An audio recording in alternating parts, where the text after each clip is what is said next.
Hello everyone, welcome to Filmmakers and their films, 13th session. Today we are going to talk about the body and the spirituality of the entire body as well, how they are connected or disconnected. And with us we have Raghavendra sir, who's a well-known film critic. Over to you, sir.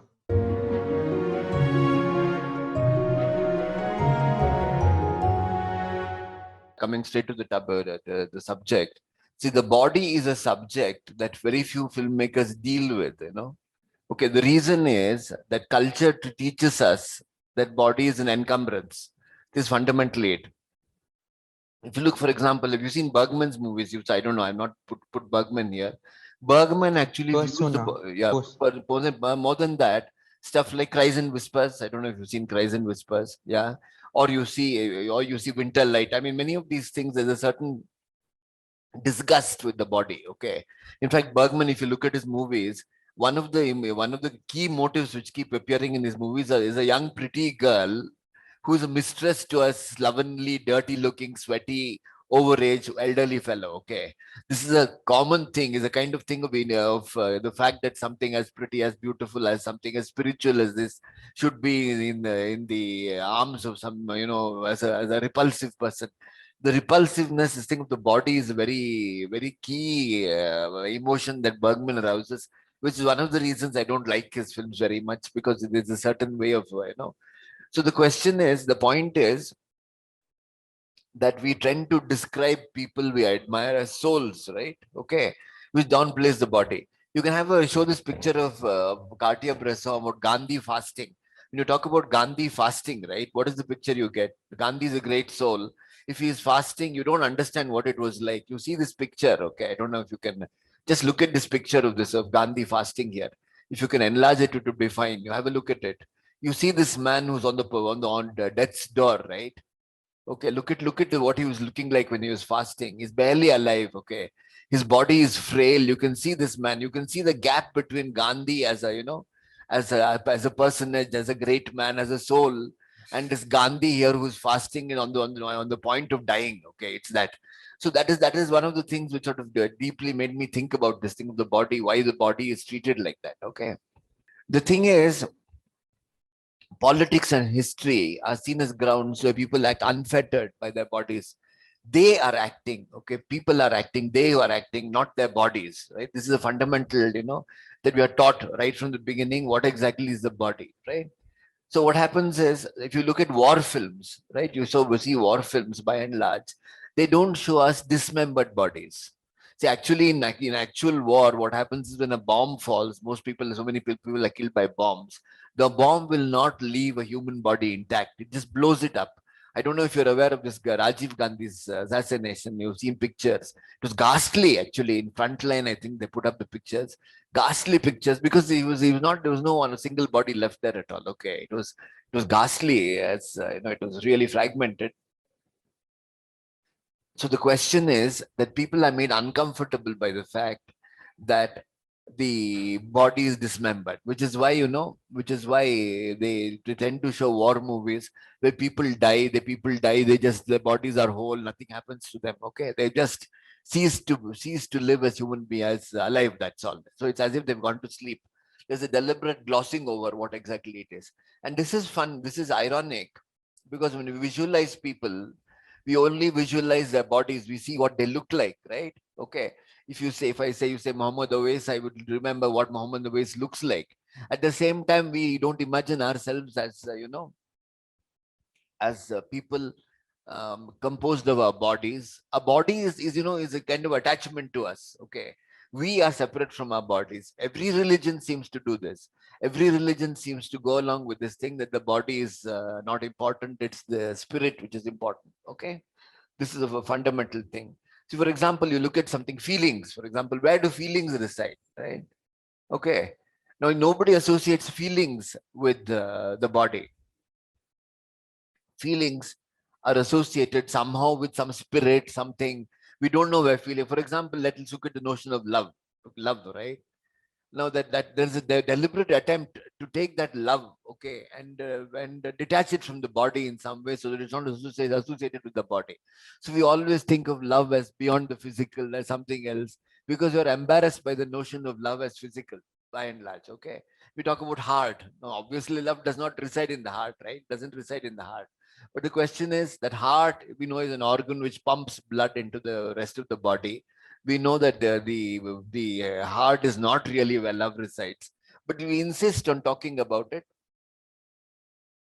talking about love as a function of the spirit, of the soul. Okay, it's not seen as a function of the body. Okay, these are all things, which means that by and large we are, shall we say, discouraged, and we are unwilling to associate the body with ourselves. Okay, so because of this, by and large, most filmmakers hesitate to show the body. Okay, so the body is not really a subject. Where what are the films where kind of films where body is actually important is pornography, the horror film. Okay, two things. The one among the lowest category in cinema, pornography. Okay, and the horror film are two categories in which the body is considered to be is used. Without the body, you can't have pornography. Okay, and the same thing with the horror film, a certain kind of horror film, right? So the point is, we want to examine through these movies to what extent the body plays, what part it plays in human endeavor or experience. Okay, so I have chosen 4 films here. One is a historical film. The second is a war film with a kind of political slant. Okay, and one is a science fiction film, and one is a psychological horror film, if you can call it horror. I mean, I don't you disagree that it's horror. We'll go to the second slide, which is Queen Margot. Okay. Now, the normal way of dealing with history is talk of agents of history, right? So the king, it's usually the rulers and kings are the agents of history, and events happen through them. I don't know when you went to college or school or whatever. The basic thing is Ashoka used to do this, Ashoka did that, Ashoka did this. Now the question is, who was Ashoka? What exactly? I mean, exactly what aspect of Ashoka exactly? So the question is that Ashoka, in those in the way it's taught to us, is merely an agent, right? He's an agent of what. Of history in some way, right? He's an agent, right? The question is, and when you come to the Marxists, okay, Marxists also will not talk about the body. Marxists, to them, history is productive forces, right? Working class, who produces economics, that sort of thing. So the basic thing is, when you deal with history, you don't deal with bodies, though human beings were there and they were preoccupied and they were involved in the thing of, in the in the in the movement of history.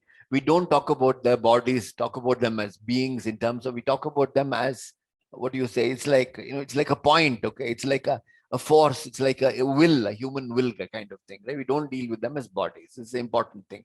Now, Henry VIII married eight times, 6 times. How many times? Six times, I think. He had 6 wives, right? Separately, 6 wives.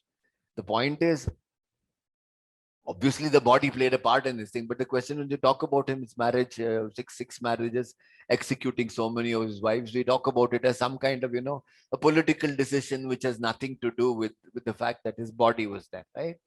Okay, now we'll talk about Queen Margot, the first of the movies.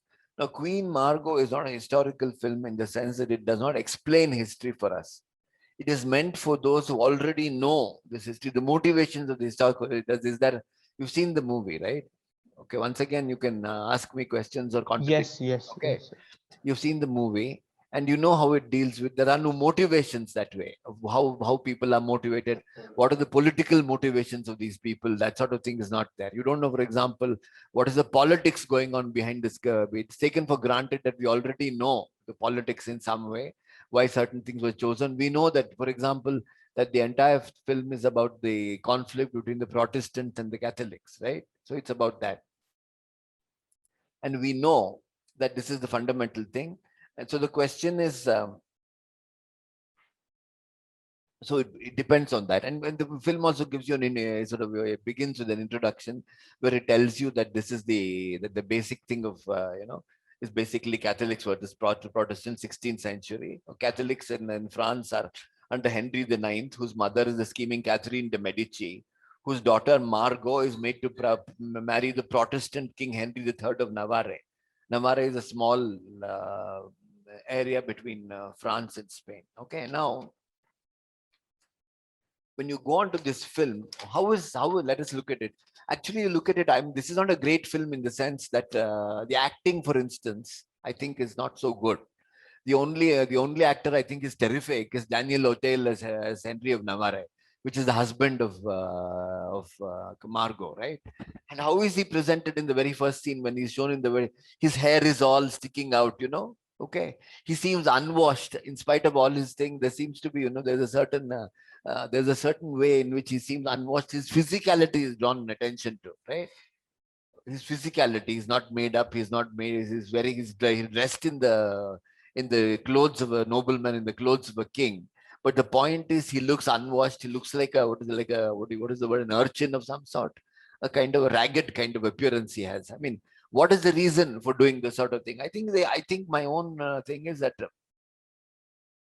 Auteuil is a great actor. I think you saw him in this Heart in Winter. The Heart in Winter, he was there. Of course, it will be a completely different kind of thing. Here, he is playing a kind of, I don't know how to put it, an almost repulsive. I mean, he's not exactly repulsive, but we can imagine people being repulsed by him. That is, Margot would prefer a handsome guy, the other guy, rather than to this fellow. Okay. So the question here is, Margot seduces a young nobleman, but she will not allow conjugal status to this husband of hers. And the basic thing here is, okay, that when this entire thing of sex and conjugality is involved, it is that the body, okay, access to the body determines the doings of politics. So question is, politics here is associated with the body in some way, right? So that is an important thing here, okay. She's a young nobleman, and she will not allow the husband nearby, right? This is the basic thing. Now, the sexual tangle, Catherine de Medici, the basic thing is peace is because the sexual tangle is unsuccessful, because the marriage is unsuccessful.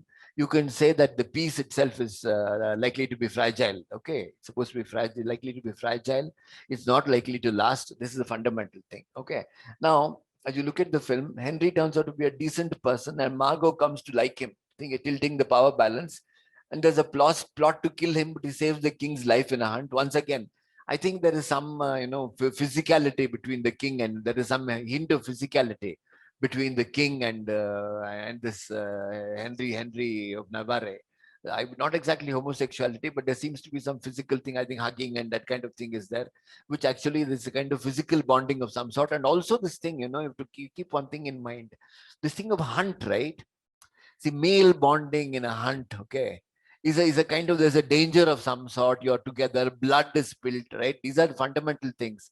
When you have this kind of male bonding in a hunt and blood is spilled, then you know that there is something else, there's a certain physicality, there is a certain thing. It's not, it's not friendship as we understand the term. It's not simply liking a person. There's a certain, that male bonding brings in a certain physicality into the thing. So once again, the bodies are in somehow involved. So the question is, this Henry of Navarre kills the wild boar. The king is killed by the wild boar, or not killed, hurt by the wild boar. So this entire thing of blood comes in. So what this chap is doing. Look, let's think about it. What's his name? This Patrice Chéreau. Okay, Patrice Chéreau is not a great filmmaker.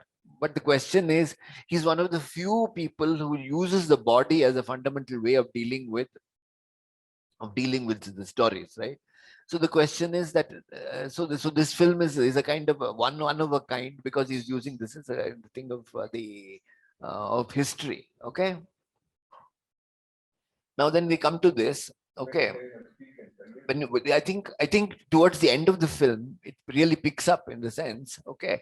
The death of King Charles, right? King Charles is the ninth is very important because they poisoned that book.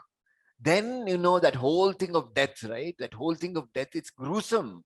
The way he starts sweating blood. I don't know if all of you've seen the film. The way he starts sweating blood.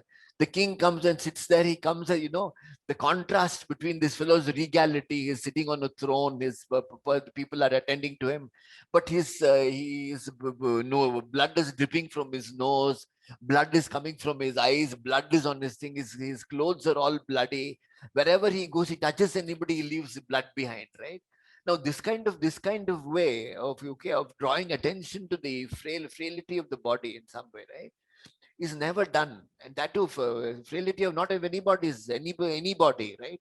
It is the body of the king. So the question is, normally, how would they deal with the king, right? He's suffering. They'll show him. They'll keep him outside. They won't. Shall we say, invade his privacy in this way to look at to allow us to see his body. This is also another film like this. I don't know. I think the death of Louis the 14th or so, which I don't know, which is maybe available, maybe interesting. You can see that also. It is this thing of the king as somebody as a body inhabiting a certain space, as to whom things are attributed. It doesn't look in this film as if the king has much power, right? Personal power. He is occupying that position, but the power seems to be his wife, his mother, and his brothers, who seem to be trying to usurp the throne, or in line, standing in line for the throne, right? So this is the thing, and the important thing is that he's dressed in finery, right? He's dressed in the roles, or the robes of somebody who's very high, who's got a huge amount of power, but basically he's bleeding to death through his through his pores. Okay, so this is the thing. You just have to sense that thing of what exactly the body is through that thing. It cannot be explained. As I said, it's very difficult to explain the body, but the point is he's placed in that condition, right? Finally, okay, is the scene when Lamole, he's the guy whom what's her name, Margot Mark. is in love with, is beheaded, right? He's beheaded, and finally she's got his head in her hands like that, right? And she's wrapped it up in something, and she's carrying his head with her, right? This kind of thing, I mean, it's really sort of, what is the word? It's quite, it's quite extreme the way they deal with this situation of the body here, right? So this is basically it. So you could say, okay, the film uses very little makeup. The thing of the history itself, okay, is manipulated through human bodies. Okay, that history happens largely because of the demands of the body. Now, this is a sense you get from the film. I don't know if all of you got this film, but if you watch it closely, as I said, he's not a great filmmaker in the sense he's not accurate he's not rigorous in his filmmaking. You cannot, like all the great filmmakers like Bresson, he's very precise and very rigorous in his filmmaking. But Chereau is not. He's probably a second line filmmaker, not the greatest, but the point is that he does this. He's a person who's attending to this. The same thing with Duma. Okay, so the question is to use as little makeup as possible to show sweating people, to show their physical desires, and decisions happening because of the demands of the body of individuals, right? This is basically what this film is about. Any questions up to here? So you got some sense of Queen Margot, right? Yes, You got yes, some yes, sense. sir. Okay. You got some sense. So Okay. yes, just one question, sir. Yeah. When Margot is with two men, one is Lamol and one is Henry. Yeah. So when she is with Lamol, is there kind of just like beyond the body, wherein she See, tries to pursue and I'll tell you, Henry? yeah, you've got a point here, but the point is it's not intended, I think. See, I think it's mainly the fact that the actor is no good, right? The actor who plays Lamol is not a good actor. It's the same. See, it's the question is, okay, he is sure this guy is making a blockbuster film, a very expensive film, right? He's making a blockbuster film. And you look at the kind of actors, Isabel Adjani is not such a good actress, right? She looks beautiful, but she's not a great actress. The only good actor he seems to have who fits the role is Henry of Navarre, right? The guy King is very good. The King fits the role. Frail at the same time. That scene where he's bleeding. But you look at all the other characters. I think Catherine de Medici is very good. I think La Mole is a bad choice. Okay. He's a bad choice because he's good looking in a certain way. He's good looking in a certain way. His physicality doesn't intrude upon the film. So what you're saying is right. It looks like that. But I think I would say that it's more a question of failure of execution rather than any intention in the filmmaker. Right? You get me? Okay. So there are a lot of characters in the film who don't really. For example, the brother. You take the brother, for instance, the guy who becomes, I think, Henry the Fourth. He becomes Henry the Fourth, right? Henry the Fourth. He also is not a good actor. So the question is more a failure of accomplishment than a question of intent. So when we look at movies, we try to try to look at new ideas, try to look at things, and try to explore these ideas. We cannot choose always in that the sort of great movies. Okay, you have to manage with movies which try to do something half-heartedly, or use movies which illustrate it in some way, try to derive something from it. Okay, in that way, this film is not a perfect film. Okay, it's got problems in the sense that the castings are not okay. See the amount. Look, like for example, I'll tell you where. For example, the way in which the scenes are shot, right? Crowd scenes and crowds rubbing against each other, right? Today the first thing that will strike you is what happened was COVID was there at that time. What would happen? I mean, guys are rubbing each other. They're crowding around kings, courtiers, this that. It is as if there is. I mean, where you've seen English historical movies. You've seen that people maintain their distance. The queen will be kept at some distance. If you look at Elizabeth, you look at this. There are spaces, and those spaces, people are not rubbing against each other. The king and the queen will not rub against courtiers. They will not rub against lovers, former lovers. They will not rub against people, right?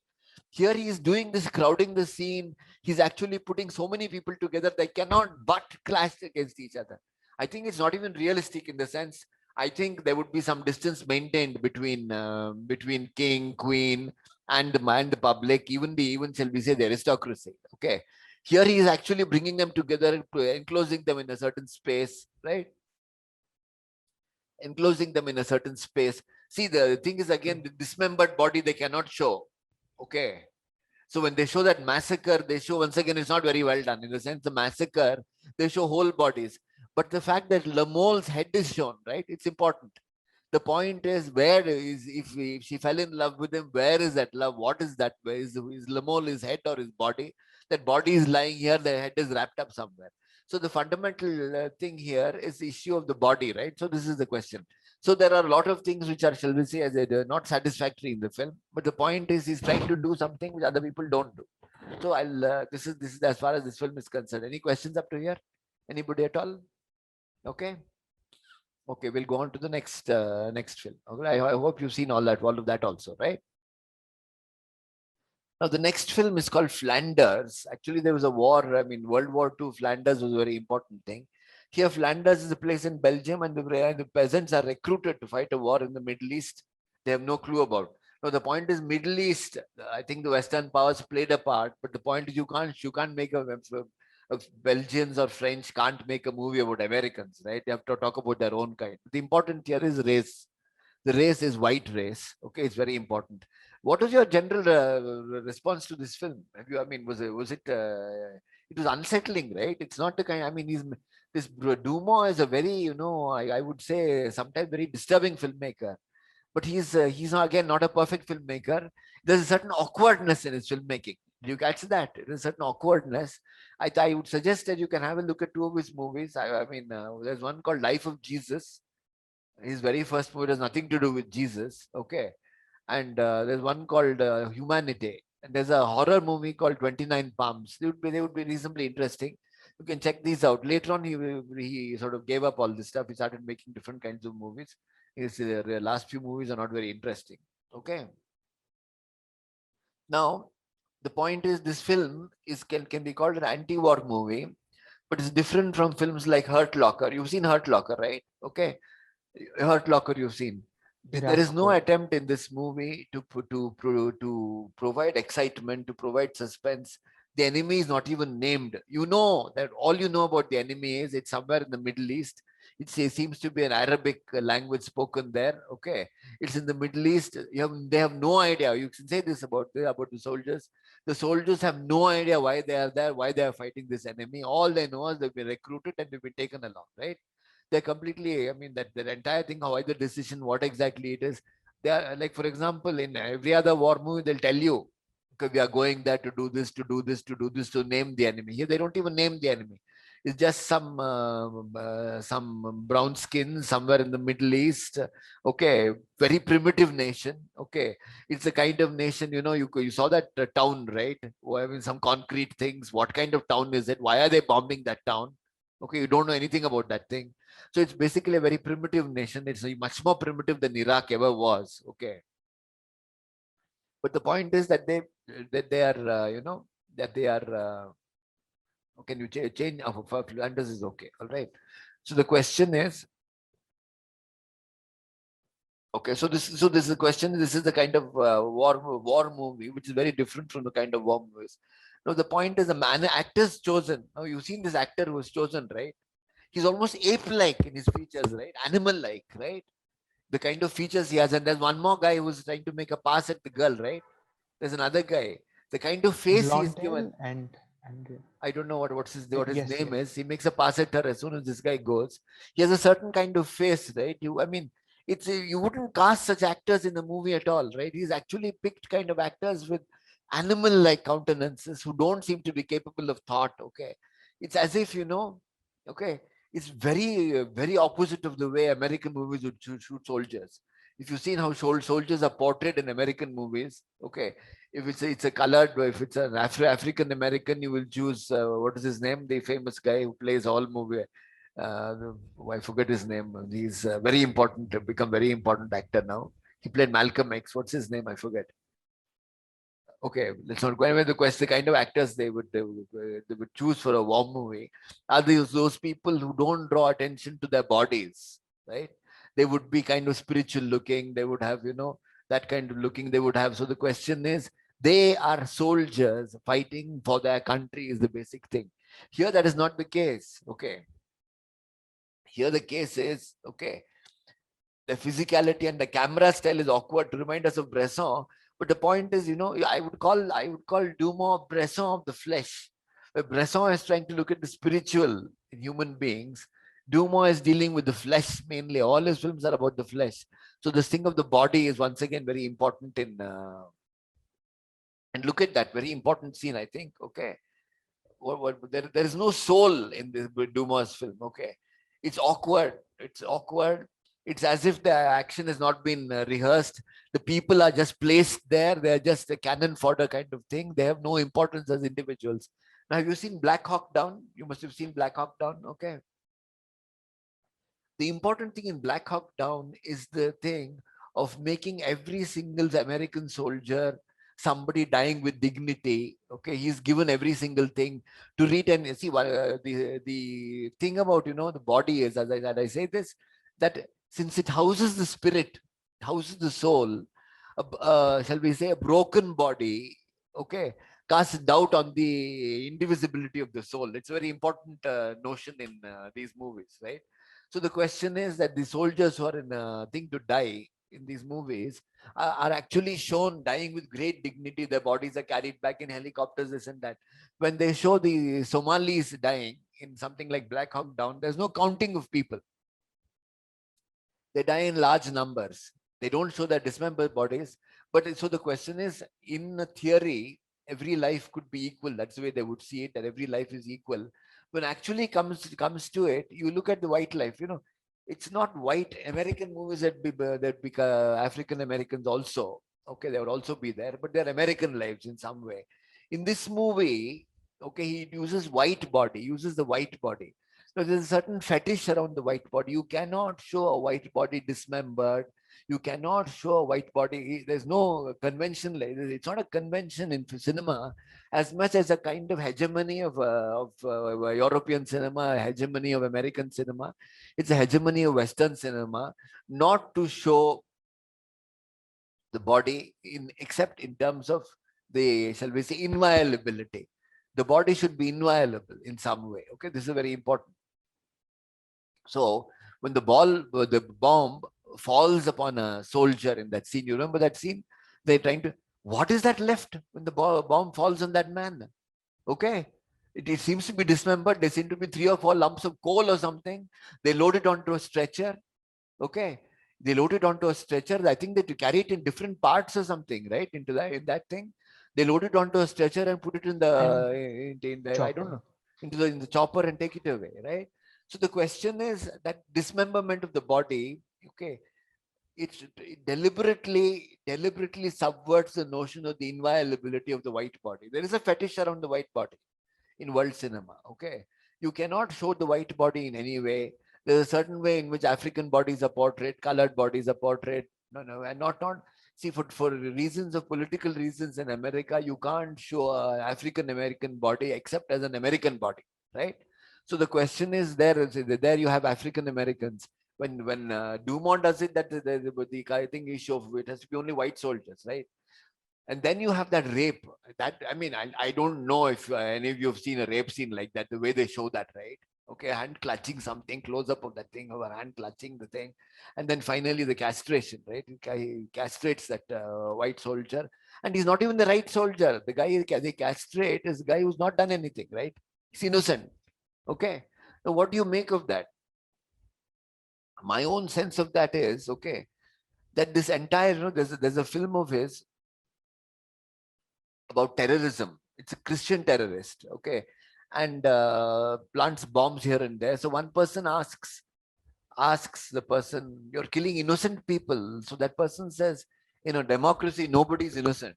Okay, this is a question we should all ask. In a democracy, you elected your government. If the government starts doing things, if it does whatever, it goes to a foreign country, devastates the foreign country. Are all those people living in America, are they innocent? They've participated in it. They've not even protested. So the question is this question of innocent life, right? So what this guy does, what this guy does is to deal with this question of, this question of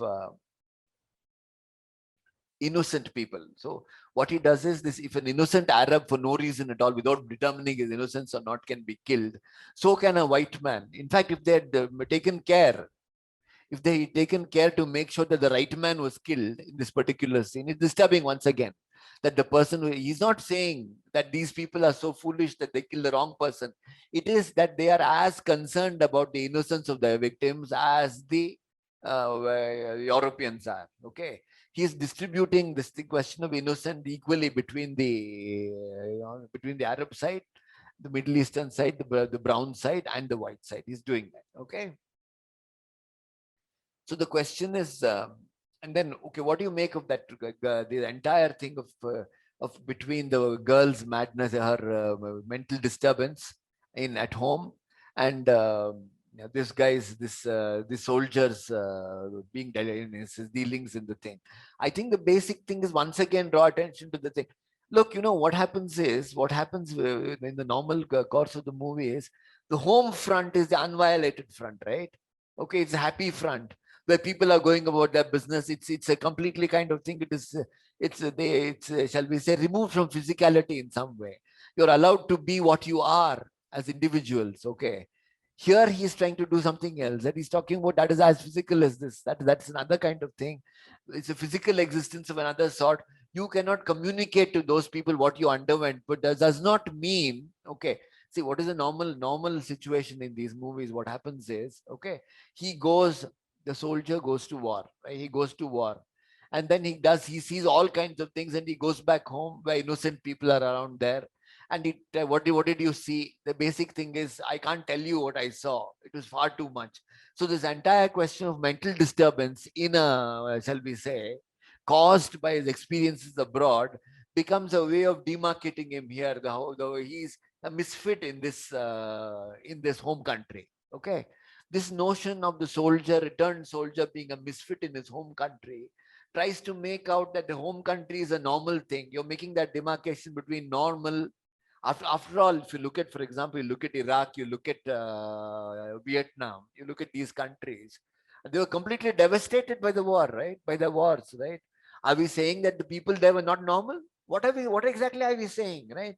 This whole thing of normality, requiring peace, a country goes to war, its own people remain normal. When people go to war, see what happens is, when you go to war and you come back, the final thing is, when the person who comes back is abnormal, okay, it shows, it sort of fetishes this normality of the home populace, right? So here it's not that case. It is this a question of that division is still there. He can't communicate to them. He's trying to break that. I don't know if I'm making any sense here. Okay. He's trying to break that sense of innocence and normality which is there in the normal film. Okay. So this is what this film is all about. And this notion of, this notion of how you represent reality in another country, how you represent reality in your own country. They are both realities. It is not one reality which is completely normality, the other as an abnormality. For example, are you going to say that if you say that a soldier from Iraq who goes back to America is no longer able to, this is a standard thing, right? He's no longer able to live a normal life, he's mentally disturbed. What about all those people who underwent that in Iraq? Okay. Did they remain normal? Were they all struck by mental disturbance? What exactly is that? So this is a thing which Dumas seems to be, he refuses to use that mode which the Americans use to represent his own people, right?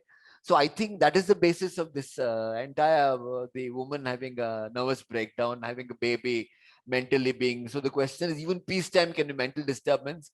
There's nothing particularly thing about mental disturbance because of war. You go to war as a normal person and come back as an abnormal person. That itself is a certain mythification of some sort.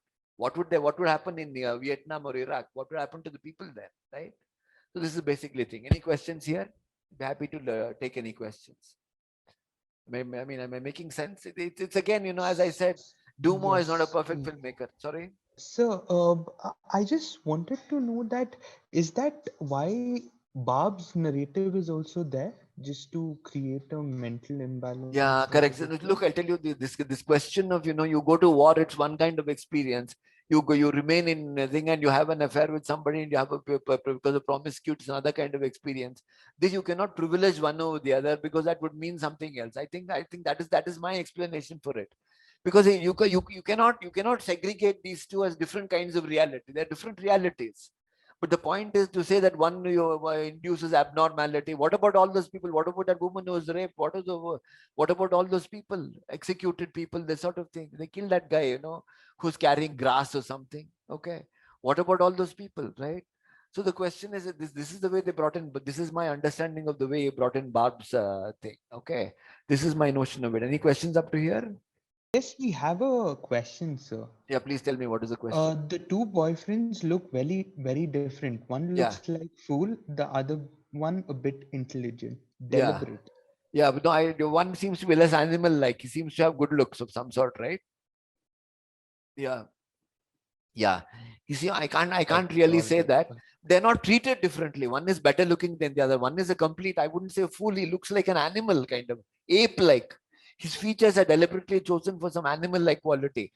And when he says, okay, the girl has to switch from one person to another. He actually says he's not interested in the girl in some way, right?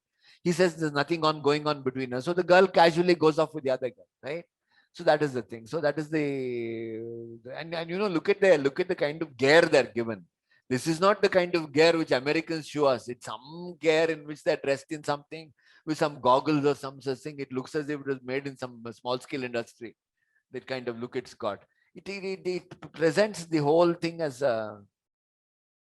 in a very awkward. There's a deliberate awkwardness in the film, in the filmmaking. I don't know what it is. It's probably it's like this. When they want to show you lovemaking in the movie, want to show you sex in a movie, that sex is always shown as perfect in some way, right? In movies, here is the opposite. It is shown as awkward. Okay, it's deliberately animal-like. It's made animal-like. That is the way he does it. So his entire thing is again to draw attention to the body, is to turn them into animals in some way. Okay, their actions are those of animals. Their actions are not thought out. There is nothing thought out. Okay, so this is the basic thing, and you draw attention to the body without the soul. There's no evidence of the soul in this movie at all, that anybody has a soul, right? They're all basically animal-like in their existences. That's the way I see it. Okay. Now let's go to the fly. Now Cronenberg, I think, yeah, correct. This sort of thing, right? Urination, it's a very important. Okay, defecation, urination, this kind of stuff is he puts into his film as a certain way of drawing attention to human urges and human this thing, to take away from the mystification of the thing, to talk about the soul, to talk about that. That entire thing of the notion of the soul of the soldier who goes to war is itself a kind of mystification. I can't bear that. Okay, and not only that, I can't bear the thought that a certain kind of soldier has a soul, the other kind of soldier. Somalis don't have souls, but Americans have souls. I mean, I can't take this kind of stuff, right? It's politically obnoxious. But this is the way that people like Ridley Scott and all these would make movies. Hollywood would make movies like this. This is like that. Your Hurt Locker is like that. What's her name? Catherine Bigelow. Yeah, Catherine Bigelow would make movies like that. It's obnoxious. It's politically unacceptable to do this kind of stuff, right? Now we'll come to this Cronenberg's thing. Cronenberg is one of my favorites. Cronenberg, okay, he made his mark first with body horror. And I would strongly suggest on your own to watch this movie called The Brood. I don't know if you've seen this film called The Brood. You see this movie called The Brood. I didn't look. I don't want to give you more than 4 movies. If you give you large, you may not be able to see the movies. So 3 or 4 movies every week is good enough for you people to get a hold of it, because the ideas are more important than what movies you see. Okay. You see this, Cronenberg made his mark through this genre called body horror. Okay. The Fly, and it was a B category movie made with very low budgets. The question is, The Fly was his first mainstream hit that he made. Okay. The question is, what the body horror tries to do is to create a discomfort around the body, arouse emotions normally kept at bay. So we don't want to acknowledge certain emotions about the body. Okay. And contamination of the body is a key notion that Cronenberg tries to arouse. Now, just to give you one of the reasons that we are made uncomfortable by the notion of the contamination of the body is basically the body is the receptacle for the self, right? Our self resides in the body. When we see ourselves as in terms of self, in terms of spirit, in terms of soul, this receptacle is contaminated. What are we to make of it? Just imagine, okay. So let's assume there's a huge tapeworm around 5 feet long inside your intestines. What does the thought make you feel, right? I mean, you sort of shiver, right? The very thought of it makes you shiver, right? That's basically it. So that thing of contamination of your body, which is actually a receptacle for yourself, for your identity. Identity is very important here. What is your identity? Okay. What is your identity? My identity is given by what? By my body? No, this arm is not my identity. The identity is something else which is apart from what I look like, my physical body, my head, all these things are completely different, right? There's one more film which I've not quite body film. Have any of you seen this movie called Eyes Without a Face? You heard of it? What about you, Mohammed? Heard of it?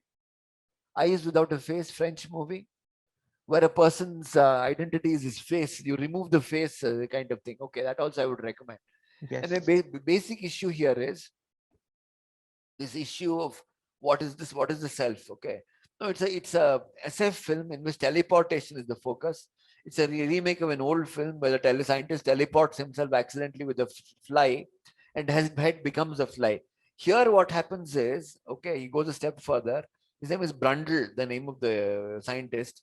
He teleports himself with a fly, and the fly's genes are spliced with his own.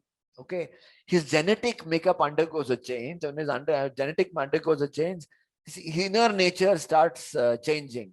Okay, his soul no longer becomes. He talks about insect politics. He talks, starts looking around like that. He becomes wily. He starts calculating, start doing things which he didn't do earlier. His inner nature undergoes a change. Okay, I don't know if you come across this, but have you ever come? I don't know. This is a feeling I had. A person who's had a serious operation in his life, especially heart or something like that, okay, heart or some such thing, is likely to have his personality changed. Have you ever seen that happening? Have you ever seen that? Have you ever, any of you ever had that feeling that He somebody who's kind under, of becomes sober, I think so. I have I don't seen know, it. I've come across this happening, that a person who undergoes a serious operation like a heart operation, okay, a serious operation, his personality seems to undergo a change in some way. If he's, he becomes pacified sometimes, he becomes angry sometimes, he becomes quite very different from his normal self. It tells us actually that personality is somehow connected to our bodies in some way. It is not so much, as independent of your bodies. For example, if more blood goes into your brain because of a bypass surgery, okay, what could happen to your body, or what could happen to your mind? Your mind could undergo a change. There will be some subtle, changes in the way you think, the way you act, the way kind of things you do, right? So the question is, what happens here is his genes are spliced. Correct, correct. Yeah, you're right. It's a thing. Who change, whose attitude changes. Of course, here we don't know. For example, mastectomy could change her, her sexuality in some way, the way she's imagined herself. But I'm saying even something which is not visible from the outside, right? It could have a huge change. I know people who have, very, very angry types who became pacified in some way, who became quiet. It was as if that sort of thing. The people who were relatively quiet and thing, who became angrier, who became belligerent, this sort of thing. I've seen this happening. So the question is, having this intrusive thing into one's body does not necessarily leave your mind as it is. Doctors won't tell you this, but this is my sense of it. You tamper very much with the body, serious way, through some intrusive procedures. Your minds will not remain the same. This is my sense of it. Okay. So the question is Brundle, okay?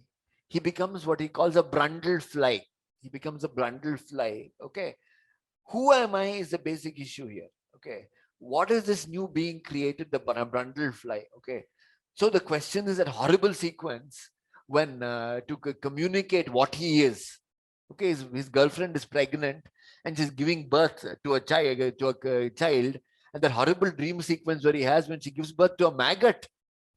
A huge maggot. You remember that? It's a horrific scene. It drives home the fact, who is he? What does he become, right? That's a very, very important scene in the film. And that is a kind of, it's a kind of horror. See, normally when we look upon this thing of horror is normally taken to be fear, right? That is terror. This is not that kind of horror. It's not even disgust, which is completely physical. This is a strange kind of disturbance that you have. You're mentally, you're turned into something else. Your mental state undergoes a transformation. You're disturbed in a certain way. Okay. This scene with where she gives birth to a giant maggot, which is wriggling like that, right?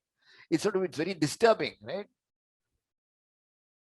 So the question is, and even more horrifying, is the idea that he has that because he's part fly, the woman and her unborn child should go through that entire process of going through that teleporting machine so they can be fused into one being. You remember that scene where he says that?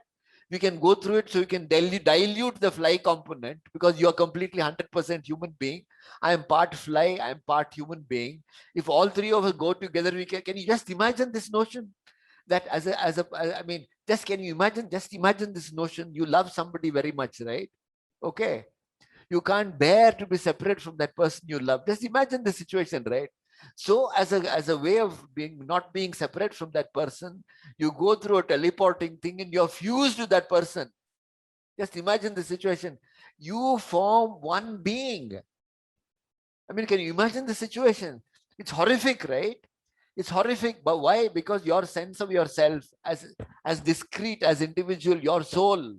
My soul is different from your soul.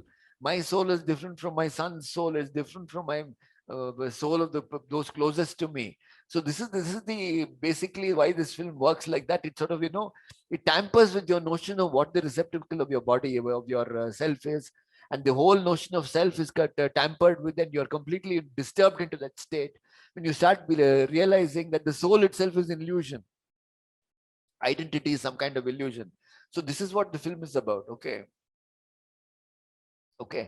The film tries to destroy that sense that you have an independent identity which is inviolable. Okay, that your identity is inviolable. And somebody said what he said is right, that a person has a serious operation, the person completely changes.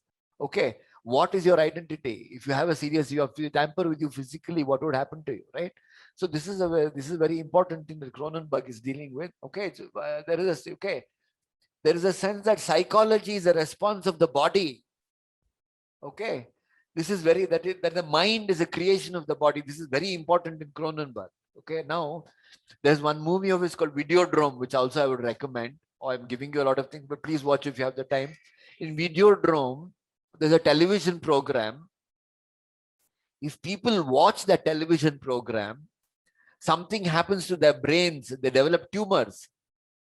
It's some kind of radiation it gives off or some such thing. This television program, you watch it, your brain develops a tumor and then you start having hallucinations. And there's a theorist who explains that. He says it is not a hallucination. That what you call a tumor is an extension of the brain. It awakens you to a greater reality. Okay, that is what he says. So the entire question is, what is reality? Okay, the reality is what you're perceiving. If an extension of a tumor makes you see all kinds of things which you've not seen earlier, and you explain that as hallucinations, couldn't you equally well explain it as a greater reality which has been created by your enlarged brain, right? So we don't know the brain well enough to say that a tumor is not intended part of it as an extension. We don't understand the brain, right? So the question is, this is the kind of thing that Cronenberg does in The Fly. Okay. See, Cronenberg began with low budget films. He began with very low budget films. Okay. And he gradually went on making different kind of films, and he got into the shall we say art film thing with with Dead Ringers, not even with The Fly. The Fly, if there's some fault in The Fly, I would say it's far too visceral, right? It's far too visceral.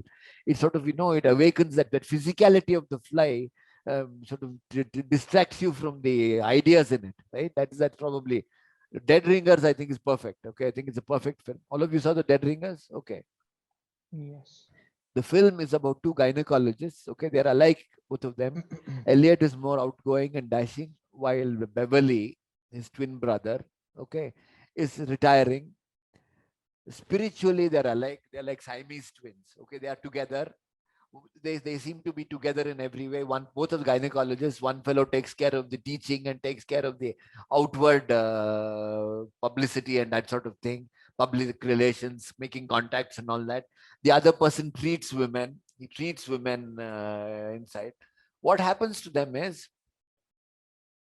their life is driven into crisis when they're visited by an actress, Claire, who wants children. Okay, Elliot gets into a sexual relationship with her and passes her on to his twin, Beverly. And Beverly goes to this Claire pretending that he is Elliot. So which means that both of them are having relationships with this woman simultaneously, and she doesn't know that there are two of them. She thinks there's only one of them. That scene, that terrific scene in the thing when both of them are, she realizes there's two of them. Okay, there's two of them. Yes. And then she sees both of them. That's a terrific scene. Okay, two people. I think it's one of the great performances in world cinema. This Jeremy Irons, who never came close to repeating this performance. Okay, the point is they are twins. Okay, and there is this thing of important thing is we are perceived as one. Okay, the question is again here. Okay, it is not Beverly's thing with her is not spiritual. It's not completely bodily. There is love there. Okay, that love tampers with their arrangement between themselves.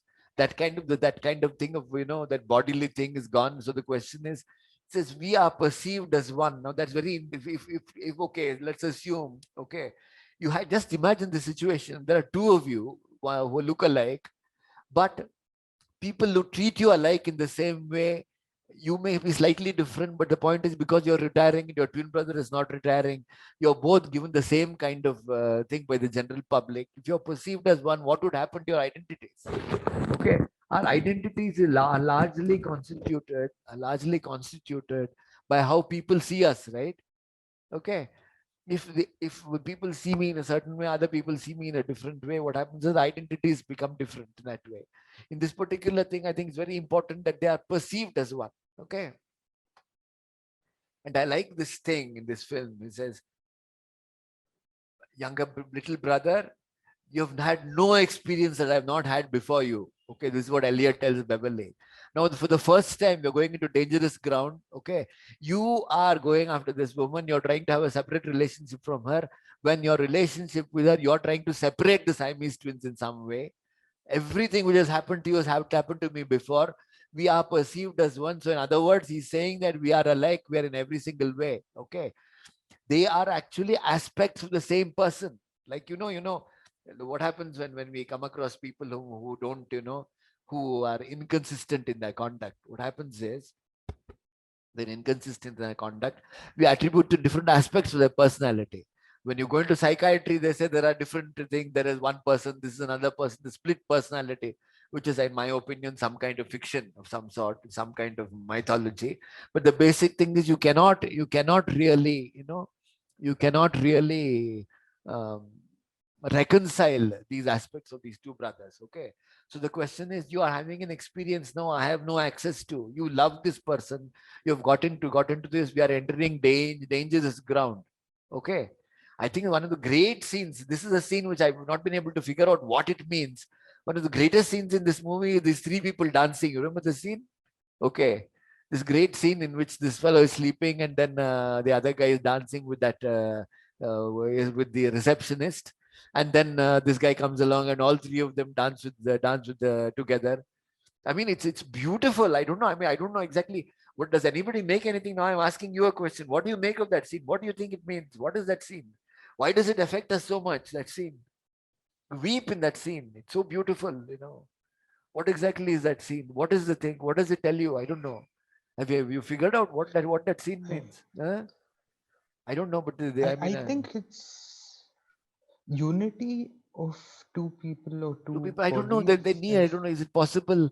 I think this woman whom they're dancing with, there's somebody they have no emotional ties with, right? Neither of them has any. Both of them are using her. Both of them, she's a girlfriend or mistress or something to both of them. So the question is that she doesn't. She's okay between the two of them. But once you have an independent woman who draws you into love, right, in some sense, okay, that immediately breaks up. I think this woman is specifically the kind of woman who doesn't draw them, yeah, arouse us sexually. Correct, you're right, but yeah, correct. But Bev, I think he doesn't have any relation with her, but there's a possibility that the three of them could form some threesome of some sort. There is some possibility like that. Okay, so the question is, okay, then the question is, once he says whatever goes into my bloodstream enters my bloodstream, goes directly into his, or the other way around, whatever enters his bloodstream goes directly into mine. Then the question of synchronization. Okay, how do you synchronize thing with that guy? You start popping pills, you start medication, you start, your mind is going astray. The way you bring him back to me, bring him back into my thing, into my orbit, into make him synchronize with me, is you start giving this entire thing of medication, right? Then he comes up with this thing called gynecological instruments for operating on mutant women. Now that's a terrific thing. And then you have this thing where he uses that. You felt that there was no reason for the woman to compliment them. I don't know. It's possible they couldn't dance with themselves. I don't know. I mean, let's look at the situation. That is man and man. I mean, how would they start off? They need to be, they need to be drawn into some dance, man woman dance, right? They complete each other. They don't know, they don't complete each other in that way. That it's like this. Okay, I'll tell you how to put it. You just look at that, the image, right? It's like this.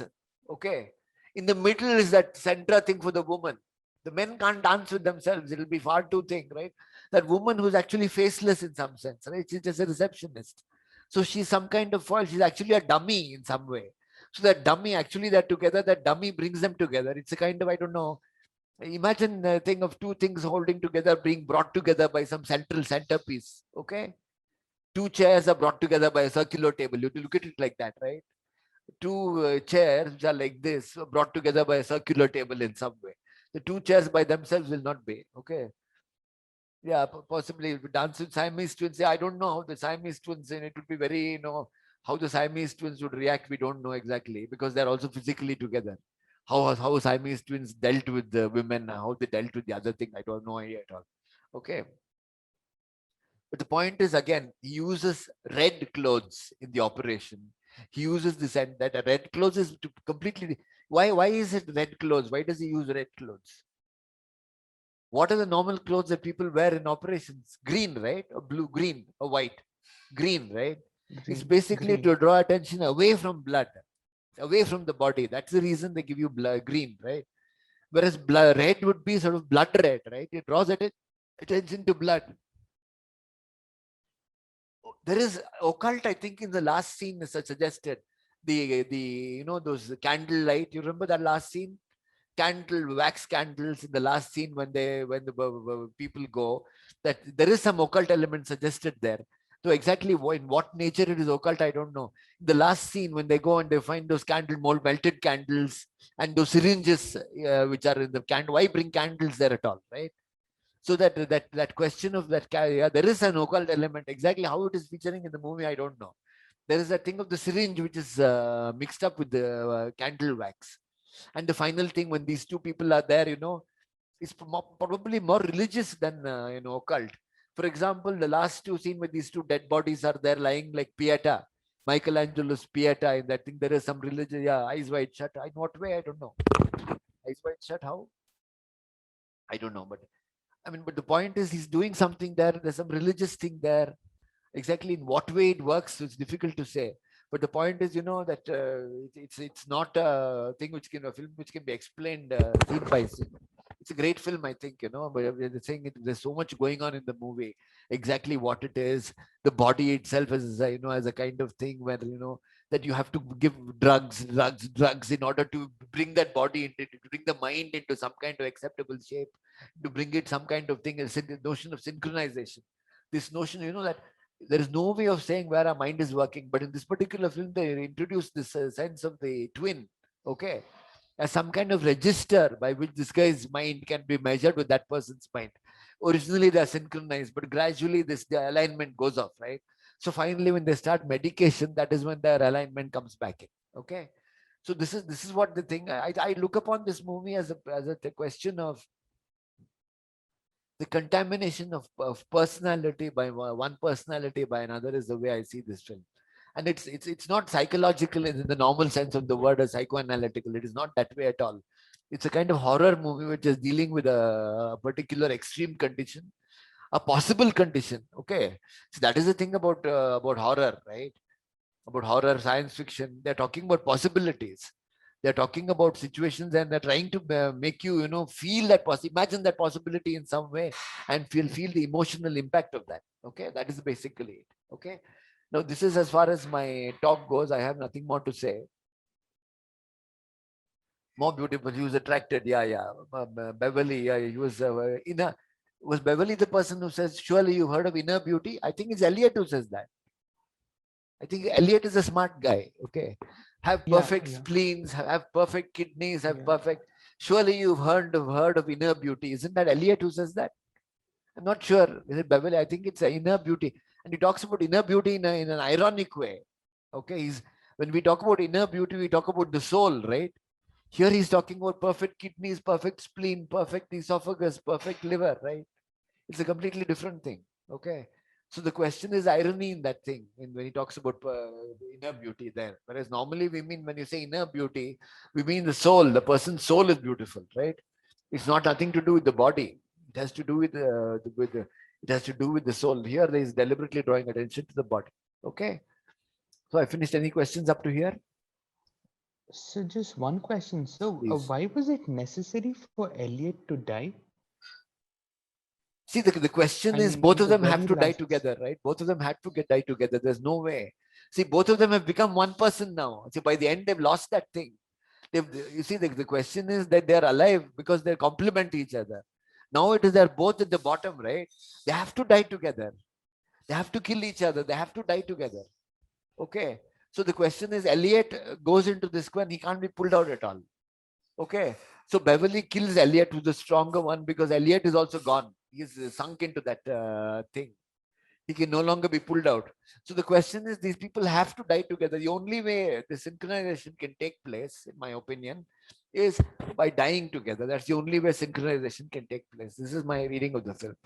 Of course, it's horror. It's not so much psycho. You can't read it as a psychoanalytical thing of brotherhood or any such thing. Okay, or even an understanding of, nobody knows how Siamese twins felt like, right? There's no study of Siamese twins. Okay, so that entire thing which he invents, those instruments, the operate ghastly looking instruments which he devises, which one wants to turn into this is actually some kind of take on. You've heard of this thing called installation art. You've heard of installation art. You've heard of performance art. Installation art is like that. Many things which are completely not permissible. Performance art, for instance, installation art, the unhealthy thing of the body, disease. These are things which are exhibited as art. I mean, it's not that it's not permissible, but the question is, these are there's some commentary on that. So this quite a thing, the disease, inner disease, to what's his name? Okay, this entire notion of the inner morbidity of the inner self and all that being unhealthy is more a political Marxist kind of thing, a political kind of thing. There's nothing to say that any psychological state, however morbid it is or whatever, is unhealthy. Okay. In this film, that kind of commentary, I've come over, you talk to your Marxist friends, they would think that any kind of extreme, what do you say, obsession with the body, obsession with the self, obsession with this is unhealthy. They would use that word unhealthy. Okay. They would think only political consciousness and social consciousness would be healthy. They would think about any kind of indulgence on the self is unhealthy. And the body, most of all. Okay. Cronenberg doesn't do that. Cronenberg is not that kind of filmmaker. Okay. So he's not going to be ironic about that. But it's basically some kind of throwback on the notion of the exhibition of the body as a performance art, exhibition of this as installation art. Okay.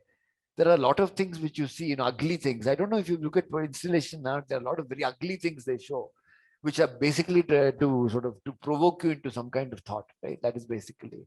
Okay, any other questions up to here? I hope you like the movies. I hope it made sense to you. Okay, and I hope this talk made you at least appreciate these movies in some way. They're not easy movies to appreciate. Dead Ringers, the first time I saw it when it came in a film festival in I think Delhi, it completely disturbed me no end. Extremely, it is sort of it grabs you and it sort of gets you in some way. It's that kind of film. I would also recommend look at Cronenberg's Crash. Have you heard of this film called Crash? It's not the Oscar winner. That's a bad film. The Oscar winner is a bad movie. This Crash is about sometime in the future when people get titillated by watching traffic accidents. Okay. So the question is, they cause traffic accidents.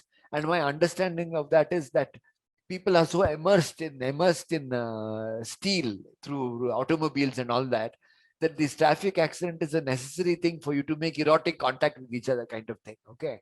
So it's a kind of thing. It's like, it's like two snails or something, right? How would two snails get intimate, right? Okay. Obviously that you'll have to get rid of the shell. So traffic accident is a bit like that in some sense. So the question is, traffic accidents are the means by which people make contact with each other. It's a very interesting movie. It's shocking, actually. It was still banned in England. Okay. It's called Crash. Try to watch this movie. I would strongly recommend Cronenberg. I think he's one of the greats. I think his last good movie was probably Eastern Promises. But I think last two movies were just action movies. They were terrific action movies, but they were still only action movies. I think his earlier movies up to a certain point were, I don't know, Crash probably. And some of the later things, I think some of his, but I think up to Eastern Promises would probably be his thing. Okay, any other questions? Yeah, I know. That is almost porn, no? It's some kind of, look, porn, it's what is called soft porn, right? They don't draw attention to the body. It's a kind of, I've not seen actually this stuff. I've not seen so much, but I watched the soft porn movies. The soft porn movies don't actually draw attention to the body. It's actually hardcore porn which draws attention to the body. It's not soft porn. But hardcore porn does it because it's an essential part of it, right? It's essential part of it. It's not artistically in the sense to make you understand the body. Soft porn doesn't. I've seen some fellow, I don't know, I think I've seen Tinto Brass. I've seen a couple of other things. Tinto Brass, and there's another guy, I forget his name. What is his name? Zalman King. Have you heard of a guy called Zalman King? His films used to come to these small towns where I was stationed. And the Zalman King used to do this. They don't actually, they're very romantic in some way. They romanticize the body in some way, perfect bodies. This is very important. Perfect movement, perfect bodies, perfect. There's a thing of soft porn, there's a thing after perfection in some way. And whatever I've told you, perfection is hardly the motive in any of the movies I've dealt with today. Okay. The thing of perfection makes soft porn basically emasculated, and it makes it a very, it makes it a genre which I don't have respect for. Hardcore is nothing at all. Okay. There's no narration at all. So the question is, hardcore means nothing at all. Okay. It's just a record. It's like a documentary record. It doesn't mean anything. Okay. It doesn't carry any meaning at all. It just shows a certain thing and that's it. Soft porn is basically kitsch in some way. It doesn't, they try to again do the same thing. They try to do deal with the spirit, deal with love, in spite of all their, dealing with the body, they still try to talk about perfect bodies. There's no such thing as a perfect body, understand that, right? It doesn't exist at all. Okay. And when soft porn tries to do that, you cannot have soft porn with awkwardness. It cannot be awkward. Okay. It'll have to be, kitsch in some sense. It'll have to prettify it in some way. Okay. Tinto Brass is like that. He's soft porn, right? Isn't he? I think it's that kitschy element in Tinto Brass. Show certain things, but gloss over it in some way. This is my sense of it. I've seen some other guys, but I am not particularly. Tinto Brass is somebody who's recommended to me by a friend, but I never seen him actually. But he's basically soft porn. It's a kind of stuff. Okay. Yeah, yeah. Fat girl. Fat girl is interesting. Fat girl, but I think fat girl is again not, body is not important there. I don't think it's body is important. There's a certain thing of sexuality. I think is far more important.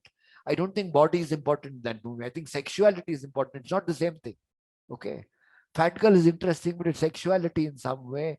This thing of the altar of sexuality is the basic thing, and it's some kind of feminism of some sort. Okay, feminine sexuality doesn't draw attention to the body as much as desire. Okay, there's something quite different. Okay, except that. Yeah, this is the thing. Yeah, Fat Girl. Fat Girl is interesting. It's an interesting film, but the emphasis is not body. The emphasis is basically sexuality and desire. That's basically it. Completely different. Okay. All right. Thank you very much.